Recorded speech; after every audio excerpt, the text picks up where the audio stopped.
भाई आज हम अपनी पहली क्लास शुरू करने जा रहे हैं, क्वांटिटेटिव एप्टीट्यूड।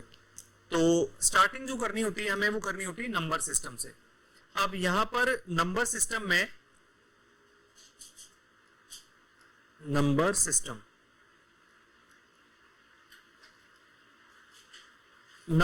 में सबसे पहले आपको नंबर्स के बारे में पढ़ना है ऑब्वियसली। तो नंबर्स के बारे में चलो आपसे थोड़ा सा पूछ लेते हैं। सबसे पहला जो नंबर हम लोग पढ़ते हैं एन, नेचुरल नंबर्स। तो नेचुरल नंबर क्या होते हैं? काउंटिंग वाले नंबर जितने भी 1 2 3 4 5 कहां तक? इनफाइनाइट तक। ऐसे नंबर जो 1 से शुरू हो और इनफाइनाइट तक चलते जाएं। अब इनफाइनाइट क्या होता है जो किसी ने देखा ही ना हो, है ना? तो वो इनफाइनाइट तक चलते रहे तो उनको क्या बोला जाता है? Natural numbers. ठीक है, नेचुरल नंबर को किससे रिप्रेजेंट किया जाता है? एन से। तो कभी भी याद रखना, आपसे अगर कोई पूछे आपसे कि एन क्या होता है, तो आप ये मत बोलना कि एन नेचुरल नंबर होता है, क्योंकि एन कोई सिंगल नंबर तो है नहीं, एन तो एक बहुत बड़ा ग्रुप है। तो आपको बोलना है N is a set of all natural numbers. N is a set of all natural numbers.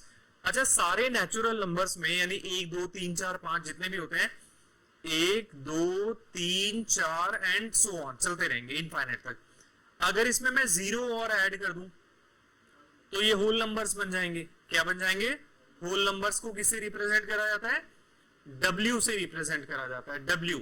ठीक है, नेचुरल नंबर और होल नंबर में बस इतना अंतर है कि होल नंबर के अंदर सारे नेचुरल नंबर आते हैं, बस एक एडिशन और हो गया, क्या?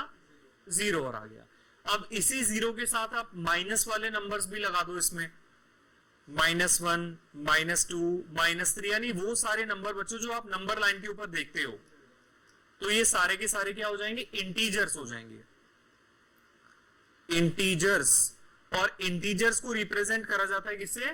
Z से रिप्रेजेंट करा जाता है। बड़ी सिंपल सी बात है।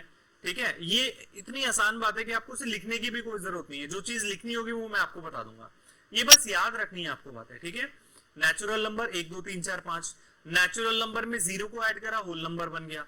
और होल नंबर्स में सारे नेगेटिव वालों को जोड़ दिया तो क्या बन गए? इंटीजर्स बन गए। क्या बन गए?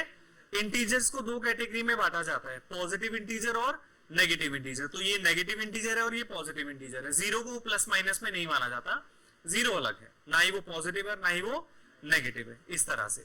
तो क्या इतनी बात आपको समझ आ गई? अच्छा, अब ये 3 मेजर चीजें आपने पढ़ ली, natural number, whole number and what? Integers, NW और Z। अब आपने सुना होगा even number, odd number, prime number, composite number. ये नंबर्स के जितने भी पार्ट होते हैं वो सब नेचुरल नंबर के अंदर आ जाते हैं। जैसे इवन नंबर हो गया 2 4 6 8 10, ये किसमें आ जाएगा? नेचुरल नंबर के अंदर आ जाएगा। तो वो पार्ट ऑफ नेचुरल नंबर हो गए। मेजर ये 3 नंबर्स ही हमारे होते हैं। अब ऐसे में आपने अब अगला कॉन्सेप्ट सुना होगा, रैशनल नंबर। सुना है? Rational numbers. तो रैशनल क्या होते हैं? रैशनल किससे डिनोट करते हैं? Q से। शाबाश। रैशनल नंबर को रिप्रेजेंट करा जाता है किससे? Q से रिप्रेजेंट करा जाता है, ध्यान रखना इस बात को। तो रैशनल नंबर वो नंबर होते हैं जिसको अपॉन में लिखा जा सके, बस बात खत्म। कोई भी ऐसे नंबर जिसको अपॉन में लिखा जा सकता है उसको क्या बोलते हैं? Rational number. अब मैथमेटिकली इसको बोला जाता है P/Q फॉर्म में लिखा जा सके। कौन से वाले फॉर्म में? P/Q फॉर्म में जिसे लिख सकते हो उसको रैशनल नंबर बोलते हैं। बस ये Q जो है ना, 0 नहीं होना चाहिए, क्योंकि अगर नीचे 0 आ गया तो डिवाइड ही नहीं होगा। 0 से डिवाइड होता ही नहीं अवेलेबल मैथ्स में। ठीक है, वो डज नॉट एग्जिस्ट हो जाएगी उसकी वैल्यू, मतलब उसकी कोई वैल्यू ही नहीं हो सकती, इसलिए 0 से डिवाइड अलाउड नहीं है। ठीक है, तो बताइए रैशनल नंबर क्या होता है? जिसको अपॉन में लिखा जा सके लेकिन नीचे क्या नहीं होना चाहिए? 0 नहीं होना चाहिए। बात खत्म। इतनी बात सभी को समझ आ गई? चलिए ठीक है। यानी कि ये जो जितने भी नेचुरल नंबर्स होते हैं जो अभी तक हमने पढ़े हैं, नेचुरल नंबर हो गए, होल नंबर्स हो गए, इंटीजर्स हो गए, इन सभी को भी हम क्या बोल सकते हैं? बताओ क्यों? क्योंकि नेचुरल नंबर जैसे मान लो 3 है, तो क्या 3 के अपॉन में आप 1 नहीं लगा सकते हो? अपने आप से कुछ भी लगा लो इनके अपॉन में, मतलब 1 लगा सकते हैं। तो 5/1 या -7/1, यानी सबके नीचे 1 माना जा सकता है, जिससे कि ये वाली कंडीशन फुलफिल हो गई। तो ये चीज आपको याद रखनी है। ठीक है, बताइए पक्का समझ आया? ऑनलाइन विद्यार्थी बता देंगे। बताइए जल्दी से, यहां तक सोम बताइए।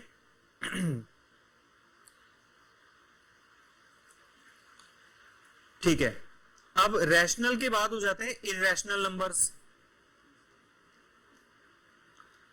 इरैशनल नंबर्स, तो भाई इरैशनल नंबर्स क्या होते हैं? इरैशनल नंबर वो नंबर होते हैं जिसको आप p बाई क्यू की फॉर्म में नहीं लिख सकते हो, p बाई क्यू की फॉर्म में नहीं लिख सकते हो, अपॉन में नहीं लिख सकते। अच्छा, ये कौन से नंबर होते हैं देखने में? जितने भी रूट वाले वैल्यूज होते हैं ना, जिसका रूट नहीं निकले, जैसे हो गया √2 या √3 या √5, ये सारे इरेशनल नंबर्स होते हैं। क्योंकि अगर आप इनका रूट ओपन करोगे भी, जैसे आपको पता होगा √2 की वैल्यू लगभग 1.41 के अप्रोक्सीमेट होती है, तो अप्रोक्सीमेट होना और एग्जैक्ट होने में बहुत बड़ा अंतर होता है। 1.41 के बाद भी बहुत सारी डिजिट्स आती रहेंगी और कभी भी रुकेगी नहीं, वो डिजिट्स चलती रहेगी और रिपीट भी नहीं करेगी, अलग अलग नंबर आते रहेंगे बार बार। तो ना ही तो रुकती है कभी है और ना ही वैल्यू रिपीट करती है। जैसे आपने पाई में भी देखा होगा, पाई की जो वैल्यू होती है 3.14 लगभग हम मानकर इसको चल लेते हैं, लेकिन एग्जैक्ट वैल्यू नहीं होती है। नहीं, पाई की वैल्यू 22/7 नहीं होती कभी भी। आप सोचिए, अगर पाई की वैल्यू 22/7 हो गई फॉर एग्जाम्पल, तो वो तो रैशनल नंबर बन गया, अपॉन में हो गया। तो पाई की वैल्यू हाँ आपने यूज करी है, लेकिन वो आपने छोटी क्लासेस में 9th 10th में ज्योमेट्री वाले क्वेश्चन में यूज कर लिया है। जब आप एरिया वगैरह निकालते हो तो अप्रोक्सीमेशन के लिए पाई की वैल्यू 22/7 आप ले लेते हो, लेकिन पाई की वैल्यू कतई भी 22/7 नहीं होती। वो जब भी आपने वैल्यू ली होगी 22/7, तो क्वेश्चन के साइड में लिखा होता है कि आप पाई की जगह कितना ले लो, 22/7 ले लो या 3.14 ले लो। आप देखना नहीं तो, अगर आपके पास बुक्स रखी होंगी अभी तो अगर पाई की वैल्यू 22/7 हमने मान ली, तो फिर तो वो फ्रैक्शन में आ गई वैल्यू, और फ्रैक्शन में आने का मतलब क्या हुआ, वो तो रैशनल हो गया। लेकिन ये तो रैशनल होता ही नहीं है, पाई क्या होता है? इरैशनल नंबर होता है, इरैशनल, याद रखना, सही है। तो इरैशनल को किससे रिप्रेजेंट करते हैं हम? कैपिटल आई से रिप्रेजेंट करते हैं, या पी से भी करते हैं कभी कभी। पी बड़ा अनकॉमन है, ठीक है, और आई थोड़ा सा कॉमन है। अब लास्ट हम बात करते हैं रियल नंबर्स के बारे में। तो रियल नंबर्स को दो पार्ट में बांटा जाता है, रैशनल एंड इरैशनल। तो रियल नंबर को किससे दिखाते हैं? आर से। इसमें सारे रैशनल भी आ जाते हैं, यानी कि Q, और सारे इरैशनल भी आ जाते हैं, P या I, कुछ भी लिख दो। और रैशनल के अंदर फिर कौन कौन से नंबर्स आ जाते हैं? रैशनल के अंदर हमारे नेचुरल नंबर भी आ जाते हैं, होल नंबर्स भी आ जाते हैं, और इंटीजर्स भी आ जाते हैं, ठीक है। और इरैशनल में तो आपको पता ही है, जो P बाई क्यू की फॉर्म में रिप्रेजेंट ना किया जा सके। तो ये पूरा चार्ट हो गया नंबर का। हालांकि रियल नंबर्स होते हैं और इमेजिनरी नंबर्स भी होते हैं, लेकिन आपके सिलेबस में उसका कोई लेना देना नहीं है। इमेजिनरी नंबर अलग होते हैं, कॉम्प्लेक्स नंबर आयोटा वाले जो होते हैं उन्हें हटा दो। तो ये पूरा चार्ट आपको समझ आ रहा है, पक्की बात। तो अगर आप चाहें तो इसको लिख सकते हैं, याद रखना है तो याद रख लो, इसमें कोई ज्यादा कुछ खास है नहीं वैसे। चलिए देखिए, अब मैं आपको बताता हूं डेसिमल एक्सपेंशन के बारे में। डेसिमल एक्सपेंशन ये क्या चीज होती है? देखो, ये क्या होता है कि मान लीजिए मैंने आपके सामने कोई नंबर लिखा 2.3333 और ये चलता ही जा रहा है। इसको आप ऐसे भी लिख सकते हो, 2.3 लिख के 3 के ऊपर क्या लगा दो, बार लगा दो, ऐसा भी आप इसको लिख सकते हो। तो देखिए, यानी कि कोई तो ऐसा नंबर हुआ होगा जिसको डिवाइड करने पर ही आया होगा। जैसे आप बताओ 0.3333 कब आता है? जब हम 1 को 3 से डिवाइड करते हैं। अगर आप 1 को किससे डिवाइड करोगे? 3 से, तो 0 पॉइंट कितना आ जाएगा? 3333 ऐसे आ जाएगा। तो यानी ये इसका P/Q वाला फॉर्म हो गया, 1/3। तो ऐसे ही क्वेश्चन आते हैं एग्जाम में आपके। सबसे पहला यूनिट अब यही समझा रहा हूं मैं आपको क्वेश्चन वाइज, कि आपको डेसिमल में कोई नंबर दिया होगा जो कि रिपीट हो रहा होगा, ठीक है, और या तो रुक सकता है या फिर चलता भी जा सकता है। तो उसको आपको फ्रैक्शन में लिखना है। उसको आपको फ्रैक्शन में लिखना है। ये सवाल आपने पहली बार 9th क्लास में करा था, लेकिन 9th क्लास में जो सवाल करा था तो उसका तरीका बहुत बड़ा था, इससे मल्टीप्लाई करो, इसको x मान लो, y मान लो, वो झंझट हमें नहीं करना, हमें तो डायरेक्ट आंसर निकालना है। सीधा क्वेश्चन देखा और ये रहा इसका आंसर, 4 ऑप्शन होंगे। तो डेसिमल एक्सपेंशन आप समझ गए होंगे कि अगर कभी भी आपको डेसिमल वाली कोई वैल्यू दे रखी है तो ऑब्वियसली किसी 2 नंबर को ऐसे डिवाइड में रखकर ही वो आया होगा आंसर। तो वो क्या है वो नंबर्स, तो वही होता है p/q फॉर्म। तो डेसिमल एक्सपेंशन के हिसाब से 2 बातें होती हैं, मतलब जो भी आपको नंबर दिया होगा वो 2 तरह से दिया होगा, या तो वो होगा टर्मिनेटिंग, टर्मिनेटिंग मतलब रुक जाना, और एक होता है क्या, नॉन टर्मिनेटिंग, जो रुकता नहीं है। जो रुकता नहीं है मतलब जैसे अभी मैंने लिखा था 333 0.333 और डॉट डॉट डॉट, तो कोई भी चीज नहीं रुक रही है, इसकी सबसे बड़ी पहचान है पीछे डॉट डॉट डॉट लगे होंगे, है ना। तो एक होता है टर्मिनेटिंग और एक होता है क्या, नॉन टर्मिनेटिंग, ठीक है। अब इसमें भी अगली बात क्या होती है कि अगर रुक गया तो ठीक है।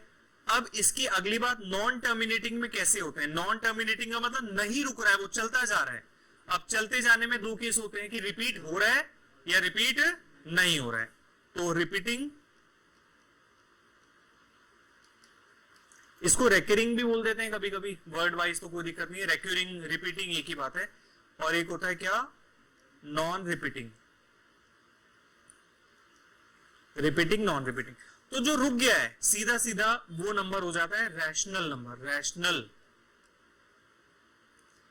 और ये हो जाता है हमारा रैशनल, और ये नंबर हो जाता है इरेशनल, रैशनल इरेशनल, ठीक है। जैसे एग्जाम्पल के तौर पर, अब जैसे ये क्वेश्चन है 3.412, बात खत्म। क्या इसके पीछे डॉट डॉट लगा हुआ है, नहीं लगा हुआ, इसका मतलब रुक गया, और रुक गया का मतलब क्या हो गया, टर्मिनेटिंग, और टर्मिनेटिंग का मतलब हो गया रैशनल। तो ये कौन सा नंबर हो गया, रैशनल नंबर हो गया, ठीक है। अब जैसे एक नंबर है 2.717171, तो एक पैटर्न आपको नजर आ रहा है, देखो डॉट डॉट डॉट लगा हुआ है पीछे, तो उसका मतलब नहीं रुक रहा है और रिपीट भी कर रहा है, तो ये भी क्या हो गया, रैशनल। और एक होता है ऐसा 3.7128469812, तो कोई पैटर्न इसमें नजर नहीं आ रहा है और ना ही तो रुक रहा है, तो ये क्या हो जाएगा, इरेशनल, इरेशनल, गॉट इट। इसको लिख लो चलो।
डन।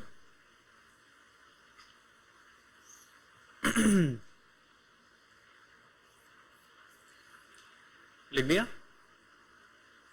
ऑनलाइन स्टूडेंट्स बता देंगे भाई,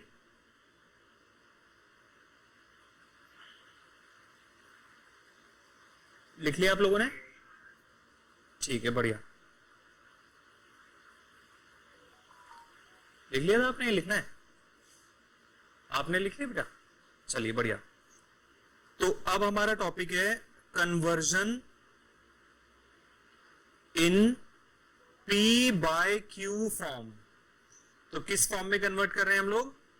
P बाई क्यू फॉर्म में कन्वर्ट करना सीख रहे हैं। तो 3 टाइप है, 3 टाइप में सारे टाइप के सवाल खत्म हो जाएंगे। कैसा भी क्वेश्चन आ जाए, कैसा भी, मुश्किल से मुश्किल आ जाए, आसान से आसान आ जाए, कोई दिक्कत नहीं है। तो टाइप 1,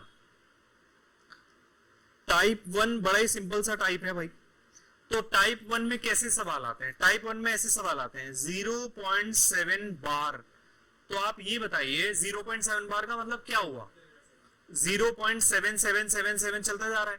तो बस कुछ नहीं करना, आपको जो नंबर चलता चलता जा रहा है उसको लिख दो, और नीचे जितने डिजिट्स के ऊपर बार लगा है उतने 9 लगा दो। तो 7/9 इसका फाइनल आंसर हो गया। बताओ कोई दिक्कत? तो ये इसका आंसर हो गया। 0.4 बार है तो द आंसर विल बी 4/9। बात खत्म। 0.23 अगर है, बार 23 दोनों के ऊपर है, तो 23/99 इज द आंसर। लेकिन कहानी तब पलट जाएगी जब 23 है लेकिन बार ओनली 3 के ऊपर है, 2 के ऊपर। वो थोड़ा मुश्किल वाला टाइप होता है, उसमें थोड़ा याद ज्यादा रखना पड़ता है। ये तो सिंपल हो गया, इसको लिखिए।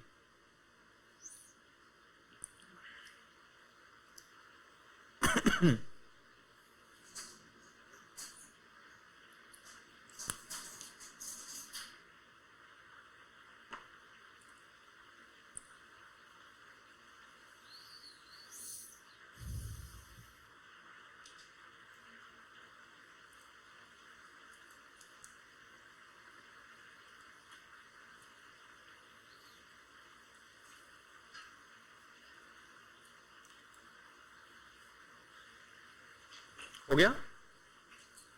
Next type 2। टाइप 2 लगभग टाइप 1 ही है, समझ लो।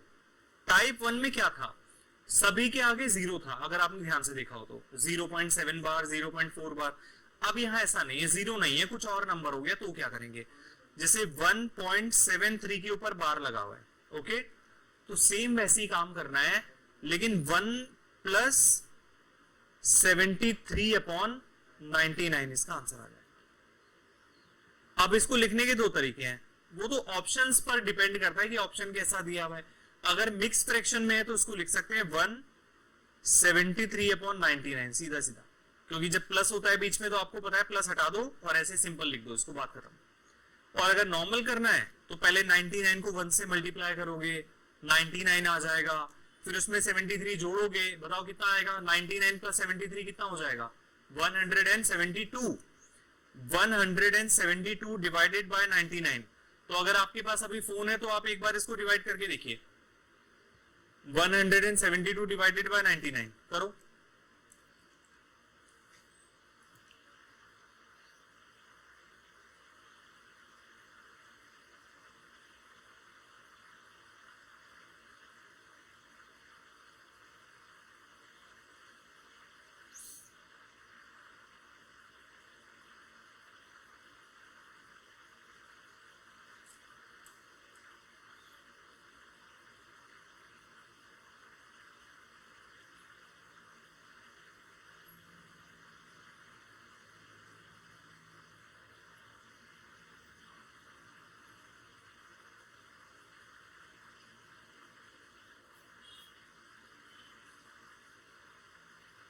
Sir, 172 बेटा ऐसे आएगा, देखो 1+73/99 है ना, इसकी अपॉन में 1 लगा दो और एलसीएम लेके सॉल्व कर लो। 99 + 73 डिवाइडेड बाय व्हाट? 99। तो द आंसर इज 172/99। समझ गए? ओके।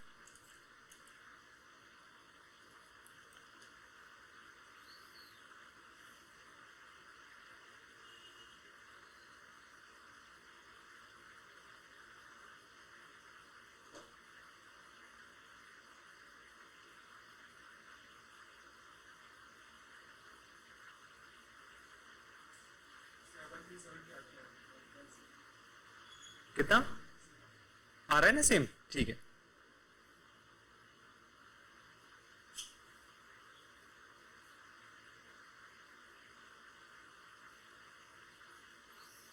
चलिए अगला आप ये बताओ इसका आंसर क्या होगा।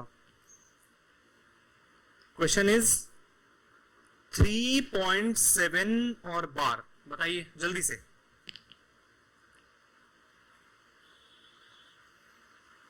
आपने फोन से करके देख लिया क्या आंसर आ रहा है?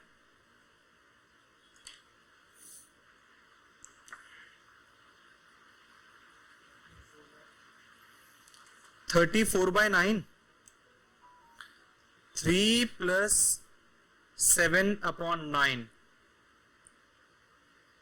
34/9 सही जवाब। डन।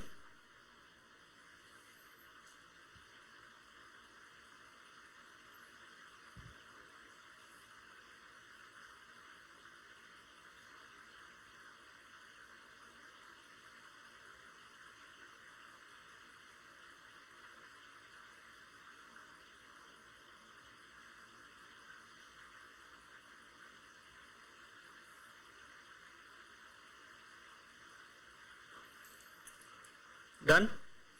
चलिए एक और करके दिखाइए।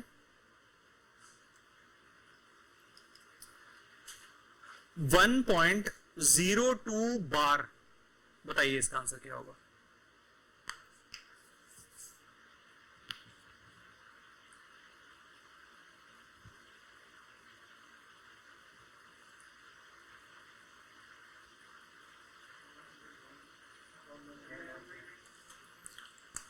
इलेवन बाय 9, 101/99 ऐसे होगा ना। देखो 1 प्लस क्या 2 आएगा, 02 थोड़ी ना होता है, 02 क्या नंबर होता है, 2 ही हो गया वो तो 2/99।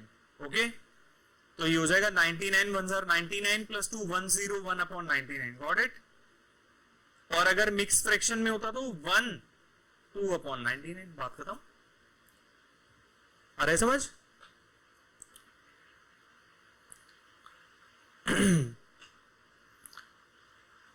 टाइप 3 कराने से पहले चलो एक चीज मैं आपको याद करने के लिए बता रहा हूं, ये याद कर लेना, बहुत ज्यादा कॉमन है।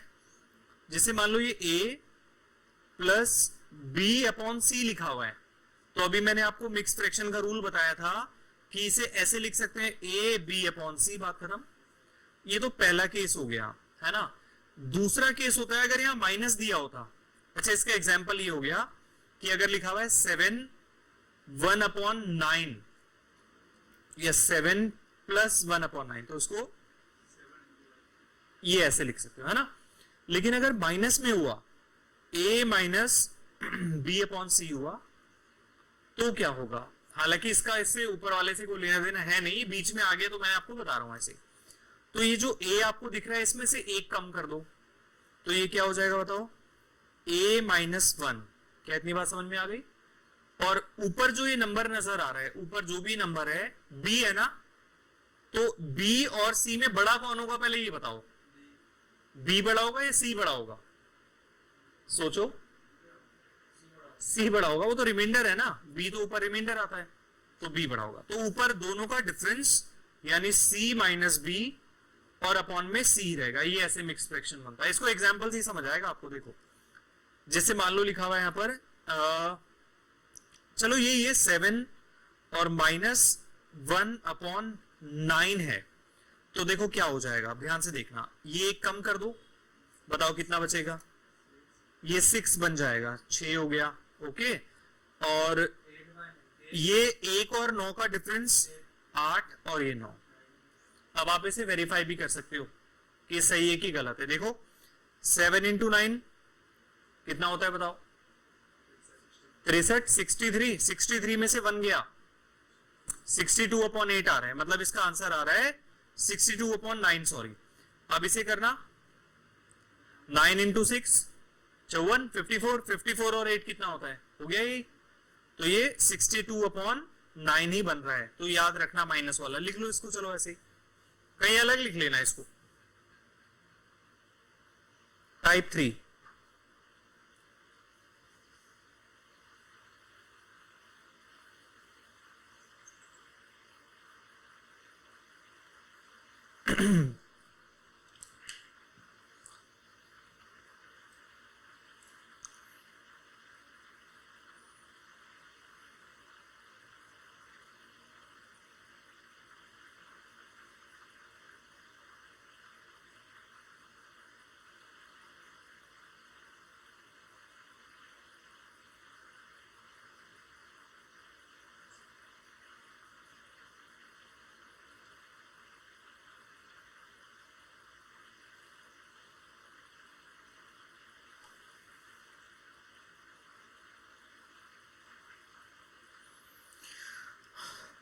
हो गया।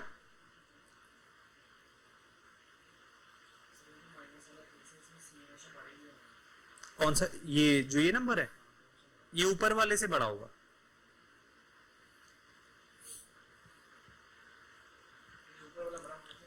ऊपर वाला बड़ा हो ही नहीं सकता, रिमाइंडर का भी बड़ा कैसे आ जाएगा बेटा। अच्छा मान लो आप किसी चीज को 5 से डिवाइड कर रहे हो, तो जो उसका रिमाइंडर बचेगा वो 5 से बड़ा कैसे बच जाएगा, या नहीं। जैसे मान लो मैं यहाँ पर बोलूं 61 है, इसे 5 से डिवाइड कर रहे हो, तो रिमाइंडर जो आता है 10वीं क्लास में भी आपने पढ़ा है, रिमाइंडर जो आता है या तो 0 आता है, या तो 0 आता है, या फिर जिससे डिवाइड कर रहे हो उतना भी नहीं आ सकता, उससे कम आता है, यानी 0 और उसके बीच में होता है आंसर। 0 और उसके बीच में होता है, 0 से 4 0 से 4 के बीच में होगा, और 0 भी हो सकता है ना, बड़ा थोड़ी हो जाएगा ऐसे। हो गया। चलिए अब आ जाते हैं बच्चों हम टाइप 3 में। 2 टाइप का क्लियर हो गया आपको बात, पक्का, कोई दिक्कत वाली बात नहीं है। चलिए बहुत बढ़िया। ऑनलाइन स्टूडेंट्स भी बता दीजिए, कोई दिक्कत।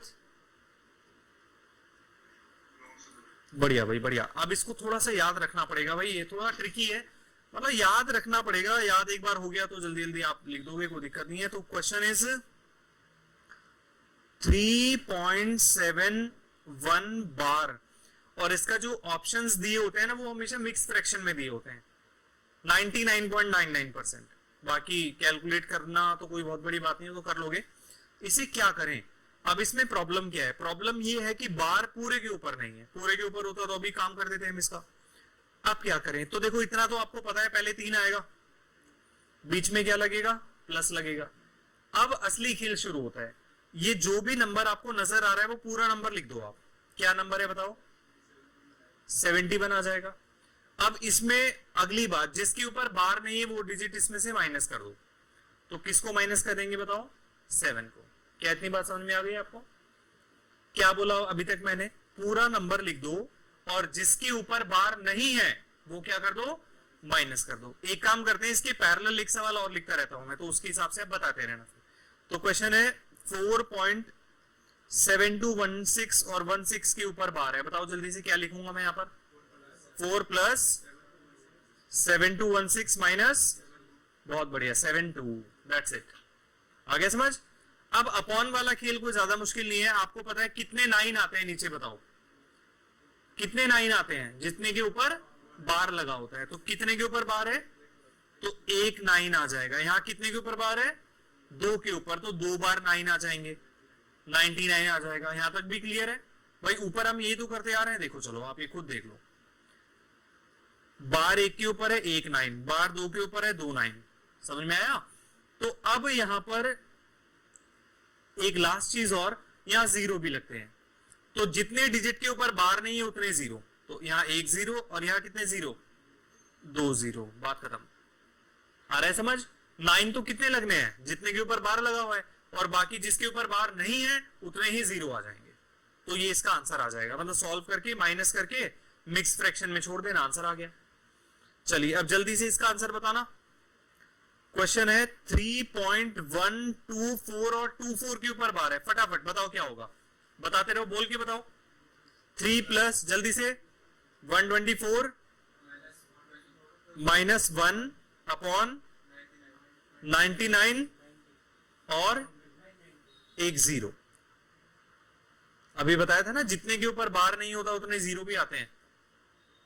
ठीक है, लिखो इसको। Topic finish.